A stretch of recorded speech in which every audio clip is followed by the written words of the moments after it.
ਕਿਵੇਂ ਤੁਸੀਂ ਸਾਰੇ ਉਮੀਦ ਕਰਦਾ ਹਾਂ ਕਿ ਤੁਸੀਂ ਸਾਰੇ ਠੀਕ ਠਾਕ ਹੋਵੋਗੇ। ਕਰੋਨਾ ਵਾਇਰਸ ਦੇ ਆਉਣ ਤੋਂ ਪਹਿਲਾਂ ਵੀ ਦੁਨੀਆ ਦੇ ਵਿੱਚ ਕਈ ਤਰ੍ਹਾਂ ਦੀਆਂ ਪ੍ਰੋਬਲਮ ਸਨ, ਜਿਵੇਂ ਕਿ ਗਰੀਬੀ, ਭੁੱਖਮਰੀ, ਬੇਰੁਜ਼ਗਾਰੀ, ਪਰ ਇਹ ਪ੍ਰੋਬਲਮ ਕੁਝ ਕੁ ਦੇਸ਼ਾਂ ਵਿੱਚ ਸਨ। ਦੁਨੀਆ ਦੇ ਅਮੀਰ ਤੇ ਡਿਵੈਲਪ ਦੇਸ਼ਾਂ ਦੇ ਵਿੱਚ ਇਹ ਪ੍ਰੋਬਲਮ ਨਹੀਂ ਸੀਗੀਆਂ ਤੇ ਹੁਣ ਦੁਨੀਆ ਦੇ ਜ਼ਿਆਦਾਤਰ ਦੇਸ਼ਾਂ ਨੂੰ ਇਹ ਵਾਇਰਸ ਆਪਣੀ ਲਪੇਟ ਵਿੱਚ ਲੈ ਚੁੱਕਿਆ ਹੈ। ਇੱਥੇ ਇਹ ਵੀ ਗੱਲ ਧਿਆਨ ਦੇਣ ਯੋਗ ਹੈ ਕਿ ਇਹ ਵਾਇਰਸ ਸਭ ਤੋਂ ਜ਼ਿਆਦਾ ਉਹਨਾਂ ਦੇਸ਼ਾਂ ਦੇ ਵਿੱਚ ਹੀ ਫੈਲਿਆ ਹੈ ਜਿਹੜੇ ਕਿ ਬਹੁਤ ਜ਼ਿਆਦਾ ਵਿਕਸਿਤ ਦੇਸ਼ ਸਨ। ਜੇਕਰ ਆਪਾਂ ਗੱਲ ਕਰੀਏ ਕੁਝ ਕੁ ਪਿਛੜੇ ਅਤੇ ਨਾਰਮਲ ਦੇਸ਼ਾਂ ਦੀ, ਉਹਨਾਂ ਦੇ ਵਿੱਚ ਇਹ ਵਾਇਰਸ ਹਜੇ ਤੱਕ ਵੀ ਨਹੀਂ ਪਹੁੰਚਿਆ। ਜਦੋਂ ਤੱਕ ਇਹ ਵੀਡੀਓ ਰਿਕਾਰਡ ਕੀਤੀ ਗਈ ਹੈ ਉਦੋਂ ਤੱਕ ਇਹ ਦੇਸ਼ਾਂ ਦੇ ਵਿੱਚ ਇਹ ਵਾਇਰਸ ਦਾ ਇੱਕ ਵੀ ਮਰੀਜ਼ ਨਹੀਂ ਪਾਇਆ ਗਿਆ। ਹੋ ਸਕਦਾ ਹੈ ਅੱਗੇ ਜਾ ਕੇ ਭਵਿੱਖ ਦੇ ਵਿੱਚ ਵੀ ਕਿਤੇ ਉੱਥੇ ਕੋਈ ਮਰੀਜ਼ ਆ ਜਾਵੇ, ਪਰ ਫਿਲਹਾਲ ਦੀ ਘੜੀ ਉੱਥੇ ਅਜਿਹਾ ਕੋਈ ਵੀ ਕਰੋਨਾ ਵਾਇਰਸ ਨਾਲ ਪੋਜ਼ਿਟਿਵ ਮਰੀਜ਼ ਨਹੀਂ ਹੈ। ਤਾਂ ਹੁਣ ਤੁਹਾਨੂੰ ਦੱਸਦੇ ਹਾਂ 10 ਅਜਿਹੇ ਦੇਸ਼ ਜਿੱਥੇ ਅੱਜ ਤੱਕ ਵੀ ਕਰੋਨਾ ਵਾਇਰਸ ਨਹੀਂ ਪਹੁੰਚਿਆ। 10ਵੇਂ ਨੰਬਰ ਤੇ ਹੈ ਜੀ ਸੋਲੋਮਨ ਆਈਲੈਂਡ। ਸੋਲੋਮਨ ਆਈਲੈਂਡ 6 ਵੱਡੇ ਅਤੇ 900 ਛੋਟੇ ਦੀਪਾਂ ਨੂੰ ਬਣਾ ਕੇ ਮਿਲਿਆ ਹੋਇਆ ਇੱਕ ਦੇਸ਼ ਹੈ। ਇਸ ਦਾ ਟੋਟਲ ਏਰੀਆ 28,400 ਸਕੁਅਰ ਕਿਲੋਮੀਟਰ ਹੈ। ਇਸ ਦੇਸ਼ ਦੀ ਰਾਜਧਾਨੀ ਹੋਨਾਰਾ ਸ਼ਹਿਰ ਹੈ। ਇਹ ਦੇਸ਼ ਆਸਟ੍ਰੇਲੀਆ ਦੇ ਉੱਤਰ ਪੂਰਬ ਦੇ ਵਿੱਚ ਵਸਿਆ ਹੋਇਆ ਹੈ। ਇੱਥੋਂ ਦੀ ਆਬਾਦੀ ਲਗਭਗ 6 ਲੱਖ ਹੈ। 25 ਮਾਰਚ 2020 ਨੂੰ ਇੱਥੇ ਵੀ ਪਬਲਿਕ ਐਮਰਜੈਂਸੀ ਲਾਗੂ ਕਰ ਦਿੱਤੀ ਗਈ ਸੀ ਕਿਉਂਕਿ ਕਰੋਨਾ ਵਾਇਰਸ ਦੇ ਕੁਝ ਸ਼ੱਕੀ ਮਰੀਜ਼ ਇੱਥੇ ਮਿਲੇ ਸਨ, ਪਰ ਉਹਨਾਂ ਦੇ ਵਿੱਚੋਂ ਸਾਰਿਆਂ ਦੀ ਰਿਪੋਰਟ ਨੈਗੇਟਿਵ ਨਿਕਲੀ ਤੇ ਹੁਣ ਤੱਕ ਇਹ ਦੇਸ਼ ਦੇ ਵਿੱਚ ਕਰੋਨਾ ਦਾ ਇੱਕ ਵੀ ਕਨਫਰਮ ਕੇਸ ਨਹੀਂ ਮਿਲਿਆ। ਸੋਲੋਮਨ ਆਈਲੈਂਡ ਟੂਰਿਜ਼ਮ ਲਈ ਜਾਣਿਆ ਜਾਂਦਾ ਹੈ। ਇਹ ਦੇਸ਼ ਦੁਨੀਆ ਦੇ ਬੈਸਟ ਡਾਈਵਿੰਗ ਸਪੋਰਟ ਦੇ ਵਿੱਚੋਂ ਇੱਕ ਹੈ। ਫਿਲਹਾਲ ਇੱਥੇ ਬਾਹਰ ਤੋਂ ਆਉਣ ਵਾਲਿਆਂ ਤੇ ਮੁਕੰਮਲ ਤੌਰ ਤੇ ਪਾਬੰਦੀ ਹੈ। 9ਵੇਂ ਨੰਬਰ ਤੇ ਹੈ ਜੀ ਨਾਰਥ ਕੋਰੀਆ। ਇਹ ਦੇਸ਼ ਚਾਈਨਾ ਦਾ ਗੁਆਂਢੀ ਦੇਸ਼ ਹੈ। ਸਾਊਥ ਕੋਰੀਆ ਦੇ ਵਿੱਚ ਤਾਂ ਕਰੋਨਾ ਵਾਇਰਸ ਕਾਫੀ ਤੇਜ਼ੀ ਨਾਲ ਫੈਲ ਰਿਹਾ ਹੈ, ਜਦਕਿ ਨਾਰਥ ਕੋਰੀਆ ਵਿੱਚ ਤਾਂ ਅਫੀਸ਼ੀਅਲੀ ਕਰੋਨਾ ਦਾ ਅੱਜ ਵੀ 0 ਕੇਸ ਹੈ। ਜਿੱਥੇ ਅੱਜ ਦੇ ਟਾਈਮ ਦੁਨੀਆ ਕਰੋਨਾ ਵਾਇਰਸ ਨਾਲ ਲੜ ਰਹੀ ਹੈ, ਉਸ ਦੀ ਦਵਾਈ ਬਣਾਉਣ ਲਈ ਟੈਸਟਿੰਗ ਕੀਤੀ ਜਾ ਰਹੀ ਹੈ, ਉੱਥੇ ਹੀ ਇਹ ਜਨਾਬ ਅੱਜ ਕੱਲ੍ਹ ਮਝੈਲਾਂ ਦੇ ਟੈਸਟ ਕਰ ਰਹੇ ਨੇ। ਹਾਲਾਂਕਿ ਕੁਝ ਕੁ ਲੋਕਾਂ ਦਾ ਇਹ ਵੀ ਕਹਿਣਾ ਹੈ ਕਿ ਨਾਰਥ ਕੋਰੀਆ ਆંકੜਿਆਂ ਨੂੰ ਲੁਕਾ ਰਿਹਾ ਹੈ।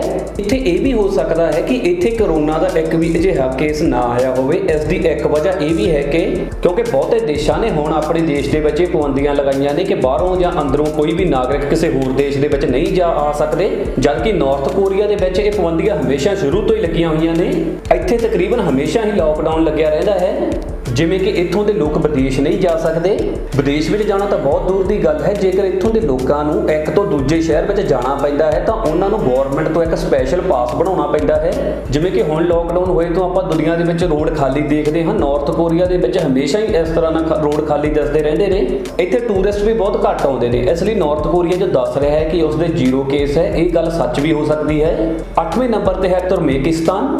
ਤੁਰਕਮੇਕਿਸਤਾਨ ਸੈਂਟਰਲ ਏਸ਼ੀਆ ਦਾ ਦੇਸ਼ ਹੈ ਜਿਹੜਾ ਕਿ ਕਾਫੀ ਅਮੀਰ ਦੇਸ਼ ਹੈ, ਪਰ ਇਸ ਦੇਸ਼ ਨੂੰ ਤੁਸੀਂ ਨਾਰਥ ਕੋਰੀਆ ਦਾ ਭਾਈ ਵੀ ਕਹਿ ਸਕਦੇ ਹੋ ਕਿਉਂਕਿ ਇੱਥੋਂ ਦਾ ਲੀਡਰ ਵੀ ਸਨਕੀ ਕਿਸਮ ਦਾ ਇਨਸਾਨ ਹੈ। ਉਹ ਤਾਂ ਕਿਮ ਜੋਂਗ ਤੋਂ ਵੀ ਜ਼ਿਆਦਾ ਸਨਕੀ ਹੈ। ਇਸ ਗੱਲ ਦਾ ਅੰਦਾਜ਼ਾ ਤੁਸੀਂ ਇੱਥੋਂ ਲਗਾ ਸਕਦੇ ਹੋ ਕਿ ਉਸ ਨੂੰ ਚਿੱਟਾ ਰੰਗ ਇੰਨਾ ਪਸੰਦ ਹੈ ਕਿ ਉਸ ਦੀ ਰਾਜਧਾਨੀ ਦੇ ਵਿੱਚ ਤੁਹਾਨੂੰ ਚਿੱਟੇ ਰੰਗ ਦੀ ਕਾਰ ਤੋਂ ਬਿਨਾਂ ਹੋਰ ਕੋਈ ਕਾਰ ਨਹੀਂ ਦਿਸੇਗੀ, ਕਿਉਂਕਿ ਉਸ ਨੇ ਉੱਥੇ ਕਿਸੇ ਹੋਰ ਰੰਗ ਦੀ ਕਾਰ ਉੱਪਰ ਪੂਰਨ ਤੌਰ ਤੇ ਪਾਬੰਦੀ ਲਗਾਈ ਹੈ। ਰਾਜਧਾਨੀ ਦੇ ਵਿੱਚ ਤੁਹਾਨੂੰ ਹਰ ਪਾਸੇ ਚਿੱਟੇ ਰੰਗ ਦੀਆਂ ਬਿਲਡਿੰਗਾਂ ਹੀ ਦਿਸਣਗੀਆਂ। ਇਸ ਦੇਸ਼ ਦਾ ਬਾਰਡਰ ਈਰਾਨ ਨਾਲ ਵੀ ਲੱਗਦਾ ਹੈ, ਜਿੱਥੇ ਕਰੋਨਾ ਵਾਇਰਸ ਬਹੁਤ ਜ਼ਿਆਦਾ ਫੈਲਿਆ ਸੀ।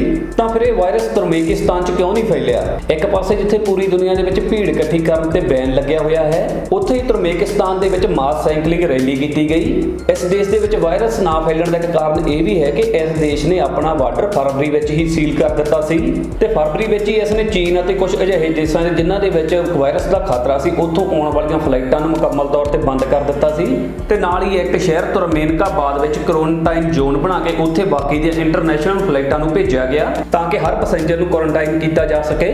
ਪਰ ਉੱਥੇ ਹੀ ਯੂਨਾਈਟਿਡ ਨੇਸ਼ਨ ਅਫੀਸ਼ੀਅਲ ਨੂੰ ਇਸ ਗੱਲ ਤੇ ਡਾਊਟ ਹੈ ਕਿ ਇਹ ਦੇਸ਼ ਵੀ ਨਾਰਥ ਕੋਰੀਆ ਦੀ ਤਰ੍ਹਾਂ ਕਰੋਨਾ ਦੇ ਅਸਲੀ ਮਾਮਲਿਆਂ ਨੂੰ ਲੁਕਾ ਰਿਹਾ ਹੈ ਤੇ ਸਹੀ ਅੰਕੜੇ ਨਹੀਂ ਦਿਖਾ ਰਿਹਾ।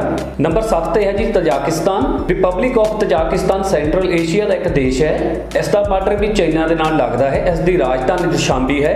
ਇਸ ਦੇਸ਼ ਨੇ 35 ਦੇਸ਼ਾਂ ਦੇ ਸਿਟੀਜ਼ਨ ਨੂੰ ਆਪਣੇ ਦੇਸ਼ ਵਿੱਚ ਆਉਣ ਤੋਂ ਕਾਫੀ ਟਾਈਮ ਪਹਿਲਾਂ ਹੀ ਬੈਨ ਕਰ ਦਿੱਤਾ ਸੀ। ਹੁਣ ਤੱਕ ਇੱਥੇ ਇੱਕ ਵੀ ਕੋਵਿਡ-19 ਦਾ ਕੇਸ ਨਹੀਂ ਮਿਲਿਆ, ਪਰ ਇੱਥੋਂ ਦੇ ਲੋਕਾਂ ਵਿੱਚ ਇਸ ਦਾ ਡਰ ਬਹੁਤ ਹੈ। ਇੱਥੋਂ ਦੇ ਲੋਕ ਹੁਣ ਪਿੰਡਾਂ ਵਿੱਚ ਵੀ ਮਾਸਕ ਲਗਾ ਕੇ ਘੁੰਮ ਰਹੇ ਨੇ। ਹਾਲਾਂਕਿ ਗਵਰਨਮੈਂਟ ਨੇ ਇੱਥੇ ਕੋਈ ਅਜਿਹੀ ਹਜੇ ਤੱਕ ਪਾਬੰਦੀ ਨਹੀਂ ਲਗਾਈ ਹੈ। ਇੱਥੋਂ ਦੀ ਆਬਾਦੀ 10 ਲੱਖ ਹੈ ਅਤੇ ਮਾਰਕੀਟ ਤੇ ਬਿਜ਼ਨਸ ਪਹਿਲਾਂ ਦੀ ਤਰ੍ਹਾਂ ਹੀ ਇਸ ਦੇਸ਼ ਦੇ ਵਿੱਚ ਹੁਣ ਚੱਲ ਰਹੇ ਨੇ। ਨੰਬਰ 6 ਤੇ ਹੈ ਜੀ ਸੋਥੋ। ਅਫਰੀਕਾ ਦੇ ਦੱਖਣ ਵਿੱਚ ਮੌਜੂਦ ਕਿੰਗਡਮ ਆਫ ਸੋਥੋ 21 ਲੱਖ ਦੀ ਆਬਾਦੀ ਵਾਲਾ ਇੱਕ ਛੋਟਾ ਦੇਸ਼ ਹੈ। ਇਸ ਦਾ ਨਾਮ ਲਿਖਿਆ ਤੇ ਸੋਥੋ ਜਾਂਦਾ ਹੈ ਪਰ ਪੜ੍ਹਿਆ ਸੋਥੋ ਜਾਂਦਾ ਹੈ। ਇਸ ਦਾ ਏਰੀਆ 30,355 ਸਕੁਅਰ ਕਿਲੋਮੀਟਰ ਹੈ। ਇੱਥੋਂ ਦੀ ਰਾਜਧਾਨੀ ਮਸੀਰੋ ਹੈ। ਹੁਣ ਤੱਕ ਇੱਥੇ ਇੱਕ ਵੀ ਵੀ ਕੋਵਿਡ-19 ਦਾ ਕੇਸ ਨਹੀਂ ਮਿਲਿਆ, ਪਰ ਇਸ ਦੇਸ਼ ਨੇ ਫਿਰ ਵੀ ਨੈਸ਼ਨਲ ਐਮਰਜੈਂਸੀ ਨੂੰ ਡਿਕਲੇਅਰ ਕੀਤਾ ਹੋਇਆ ਹੈ ਤਾਂ ਕਿ ਉੱਥੇ ਇਨਫੈਕਸ਼ਨ ਨਾ ਫੈਲ ਸਕੇ। ਇੱਥੋਂ ਦੇ ਸਕੂਲ ਕਾਲਜ ਵੀ ਬੰਦ ਨੇ ਤੇ ਵਿਦੇਸ਼ਾਂ ਤੋਂ ਆਉਣ ਵਾਲੇ ਲੋਕਾਂ ਨੂੰ 14 ਦਿਨ ਲਈ ਕੁਆਰੰਟਾਈਨ ਕੀਤਾ ਜਾਂਦਾ ਹੈ। ਨੰਬਰ 5 ਤੇ ਹੈ ਜੀ ਕੋਮੋਰੋਸ। ਇਸ ਦਾ ਅਫੀਸ਼ੀਅਲ ਨਾਮ ਹੈ ਯੂਨੀਅਨ ਆਫ ਦੀ ਕੋਮੋਰੋਸ। ਇਹ ਹਿੰਦ ਮਹਾਸਾਗਰ 'ਚ ਮੌਜੂਦ ਆਈਲੈਂਡ ਨੇਸ਼ਨ ਹੈ। ਇੱਥੋਂ ਦੀ ਰਾਜਧਾਨੀ ਮੋਰਾਨੀ ਹੈ। ਇਹ ਵੀ ਕਾਫੀ ਛੋਟਾ ਦੇਸ਼ ਹੈ। ਇਸ ਦਾ ਟੋਟਲ ਏਰੀਆ 1659 ਸਕੁਆਇਰ ਕਿਲੋਮੀਟਰ ਹੈ ਤੇ ਆਬਾਦੀ ਲਗਭਗ 8,50,000 ਹੈ। ਹੁਣ ਤੱਕ ਇਸ ਦੇਸ਼ ਦੇ ਵਿੱਚ ਇੱਕ ਵੀ ਕਰੋਨਾ ਦਾ ਕੇਸ ਨਹੀਂ ਮਿਲਿਆ। ਨੰਬਰ 4 ਤੇ ਹੈ ਜੀ ਨਾਊਰੂ। ਰਿਪਬਲਿਕ ਆਫ ਨਾਊਰੂ ਆਸਟ੍ਰੇਲੀਆ ਦੇ ਉੱਤਰ ਪੂਰਬ ਦੇ ਵਿੱਚ ਵਸਿਆ ਹੋਇਆ ਇੱਕ ਛੋਟਾ ਜਿਹਾ ਆਈਲੈਂਡ ਨੇਸ਼ਨ ਹੈ। ਇਹ ਦੁਨੀਆ ਦਾ ਤੀਜਾ ਸਭ ਤੋਂ ਛੋਟਾ ਦੇਸ਼ ਹੈ। ਇਸ ਦਾ ਏਰੀਆ 21 ਸਕੁਆਇਰ ਕਿਲੋਮੀਟਰ ਹੈ। ਇੱਥੋਂ ਦੀ ਰਾਜਧਾਨੀ ਵਾਰੀ ਹੈ ਤੇ ਇੱਥੋਂ ਦੀ ਆਬਾਦੀ ਕੇਵਲ 10,000 ਹੈ। ਯੂਨਾਈਟਿਡ ਨੇਸ਼ਨ ਦੇ ਅਨੁਸਾਰ ਇਹ ਦੁਨੀਆ ਦਾ ਦੂਜਾ ਸਭ ਤੋਂ ਘੱਟ ਆਬਾਦੀ ਵਾਲਾ ਦੇਸ਼ ਹੈ।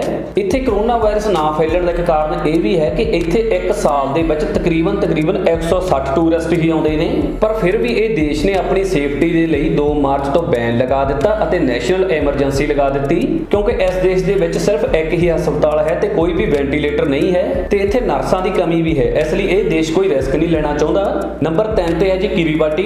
ਕਿਰੀਬਾਤੀ ਆਪਣੀ ਸਕੂਬਾ ਡਾਈਵਿੰਗ, ਸੀ ਬਰਡ ਲਾਈਫ ਤੇ ਫਲਾਈਂਗ ਫਿਸ਼ਿੰਗ ਲਈ ਵੀ ਜਾਣਿਆ ਜਾਂਦਾ ਹੈ। ਇਹ ਦੇਸ਼ ਸੈਂਟਰਲ ਪੈਸੀਫਿਕ ਓਸ਼ੀਅਨ ਦੇ ਵਿੱਚ ਵਸਿਆ ਹੋਇਆ ਇੱਕ ਛੋਟਾ ਆਈਲੈਂਡ ਨੇਸ਼ਨ ਹੈ। ਇਸ ਦਾ ਲੈਂਡ ਏਰੀਆ ਸਿਰਫ 800 ਸਕੁਆਇਰ ਕਿਲੋਮੀਟਰ ਹੈ। ਇੱਥੋਂ ਦੀ ਆਬਾਦੀ ਵੀ ਲਗਭਗ 10,000 ਹੈ। ਇਹ ਦੇਸ਼ ਵੀ ਖੁਸ਼ਕਿਸਮਤ ਹੈ ਕਿ ਇੱਥੇ ਵੀ ਕਰੋਨਾ ਵਾਇਰਸ ਨਹੀਂ ਫੈਲਿਆ। ਨੰਬਰ 2 ਤੇ ਹੈ ਜੀ Marshall island. Republic of Marshall island ਕਾਫੀ ਸੋਹਣਾ ਆਈਲੈਂਡ ਵਾਲਾ ਦੇਸ਼ ਹੈ ਜਿਹੜਾ USA ਦੇ ਹਵਾਈ ਆਈਲੈਂਡ ਤੇ ਆਸਟ੍ਰੇਲੀਆ ਦੇ ਲਗਭਗ ਵਿਚਾਲੇ ਮੌਜੂਦ ਹੈ। ਇੱਥੋਂ ਦੀ ਰਾਜਧਾਨੀ ਮਜੂਰੋ ਹੈ। ਇੱਥੋਂ ਦਾ ਏਰੀਆ 181.43 ਸਕੁਆਇਰ ਕਿਲੋਮੀਟਰ ਹੈ ਤੇ ਇੱਥੋਂ ਦੀ ਆਬਾਦੀ ਲਗਭਗ 58,000 ਹੈ। ਇਸ ਦੇਸ਼ ਦੇ ਵਿੱਚ ਵੀ ਕਰੋਨਾ ਵਾਇਰਸ ਦਾ ਹੁਣ ਤੱਕ ਇੱਕ ਵੀ ਕੇਸ ਸਾਹਮਣੇ ਨਹੀਂ ਆਇਆ, ਪਰ ਫਿਰ ਵੀ ਇੱਥੇ ਨੈਸ਼ਨਲ ਐਮਰਜੈਂਸੀ ਮਾਰਚ ਦੇ ਵਿੱਚ ਹੀ ਲਗਾ ਦਿੱਤੀ ਗਈ ਸੀ, ਜਿਸ ਕਾਰਨ ਇਸ ਦੇਸ਼ ਨੇ ਆਪਣੀਆਂ ਸਾਰੀਆਂ ਆਉਣ ਜਾਣ ਵਾਲੀਆਂ ਫਲਾਈਟ ਤੇ ਬੈਨ ਲਗਾ ਦਿੱਤਾ ਸੀ। ਇਸ ਤੋਂ ਇਲਾਵਾ ਇਸ ਨੇ ਆਪਣੇ ਦੇਸ਼ ਦੇ ਵਿੱਚ ਕਰੂਜ਼ ਸ਼ਿਪ ਖੜਾਉਣ ਤੇ ਵੀ ਪਾਬੰਦੀ ਲਗਾ ਦਿੱਤੀ ਹੈ। ਨੰਬਰ 1 ਤੇ ਹੈ ਤੁਵਾਲੂ। ਤੁਵਾਲੂ ਨੂੰ ਪਹਿਲਾਂ ਐਲਿਸ ਆਈਲੈਂਡ ਵੀ ਕਿਹਾ ਜਾਂਦਾ ਸੀ। ਇਹ ਦੇਸ਼ ਪੈਸੀਫਿਕ ਓਸ਼ੀਅਨ 'ਚ ਮੌਜੂਦ ਦੁਨੀਆ ਦੇ ਸਭ ਤੋਂ ਛੋਟੇ ਦੇਸ਼ਾਂ ਦੇ ਵਿੱਚੋਂ ਇੱਕ ਹੈ। ਇਹ ਦੇਸ਼ ਸਿਰਫ 26 ਸਕੁਆਇਰ ਕਿਲੋਮੀਟਰ 'ਚ ਹੀ ਫੈਲਿਆ ਹੋਇਆ ਹੈ। ਇੱਥੋਂ ਦੀ ਆਬਾਦੀ ਕੇਵਲ 11,000 ਹੈ। ਇੱਥੋਂ ਦੀ ਰਾਜਧਾਨੀ ਫੁਨਾਫੂਟੀ ਹੈ। ਹੁਣ ਤੱਕ ਇੱਥੇ ਵੀ ਕੋਵਿਡ-19 ਦਾ ਇੱਕ ਵੀ ਕੇਸ ਨਹੀਂ ਮਿਲਿਆ, ਪਰ ਮਾਰਚ ਦੇ ਸ਼ੁਰੂ ਵਿੱਚ ਹੀ ਇਸ ਦੇਸ਼ ਨੇ ਆਪਣੇ ਵਾਟਰ ਸੀਲ ਕਰ ਦਿੱਤੇ ਸਨ। ਇਸ ਦੇਸ਼ ਦੇ ਵਿੱਚ ਸਿਰਫ ਇੱਕ ਹੀ ਹਸਪਤਾਲ ਹੈ, ਇਸ ਲਈ ਗਵਰਨਮੈਂਟ ਨਹੀਂ ਚਾਹੁੰਦੀ ਕਿ ਇਹ ਬਿਮਾਰੀ ਇੱਥੇ ਫੈਲੇ, ਪਰ ਮੰਨਿਆ ਜਾਂਦਾ ਹੈ ਕਿ ਇਸ ਦੇਸ਼ ਦੇ ਵਿੱਚ ਇਹ ਬਿਮਾਰੀ ਨਹੀਂ ਫੈਲੇਗੀ ਕਿਉਂਕਿ ਇਸ ਦੇਸ਼ ਨੇ ਕਾਫੀ ਟਾਈਮ ਪਹਿਲਾਂ ਹੀ ਬਹੁਤ ਵੱਡੀਆਂ ਪਾਬੰਦੀਆਂ ਲਗਾ ਦਿੱਤੀਆਂ ਸਨ। ਇਹ ਸਨ ਜੀ ਦੁਨੀਆ ਦੇ ਉਹ 10 ਦੇਸ਼ ਜਿੱਥੇ ਅੱਜ ਤੱਕ ਵੀ ਕਰੋਨਾ ਵਾਇਰਸ ਨਹੀਂ ਫੈਲਿਆ। ਤੁਹਾਨੂੰ ਸਾਡੀ ਵੀਡੀਓ ਕਿੱਦਾਂ ਦੀ ਲੱਗੀ ਕਮੈਂਟ ਕਰਕੇ ਜਰੂਰ ਦੱਸਣਾ। ਸਾਡੇ ਫੇਸਬੁੱਕ ਪੇਜ ਨੂੰ ਜਰੂਰ ਫੋਲੋ ਕਰੋ। ਧੰਨਵਾਦ।